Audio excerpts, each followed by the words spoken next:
Ковид есть ковид, ничего хорошего нет. В пятницу 160 заболевших, в субботу уже 176. Устойчивый рост с начала августа. Количество госпитализаций тоже высокое. И такая ситуация по всей стране. По данным Роспотребнадзора, у нас заболеваемость выросла на 43%. Решение президента – возобновить работу оперативного штаба. Ваши коллеги, которые отвечали за работу по пандемии, медицинские службы, другие службы, значит, вот надо начинать работу штаба. Если надо, Алексей Валерьевич, все необходимые регламенты, поручения дать, значит, там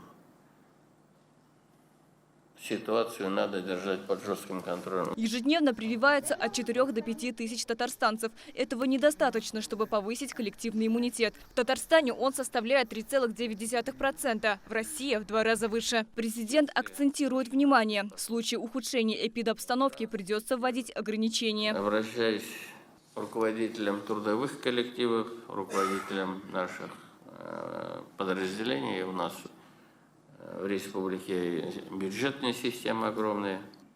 Все требования по санитарно-противоэпидемиологическим требованиям должны быть соблюдены.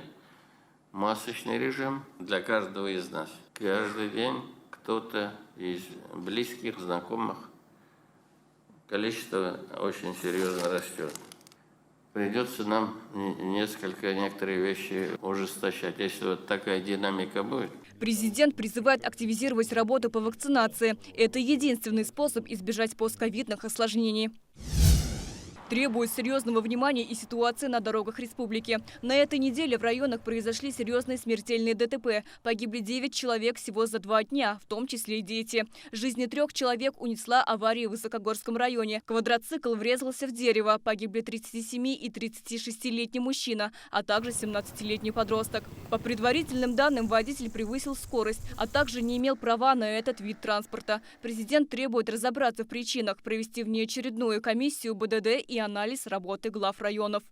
Очень жестко надо поработать. Очень много, в том числе и в состоянии алкогольного опьянения. Смертность детская очень нас беспокоит.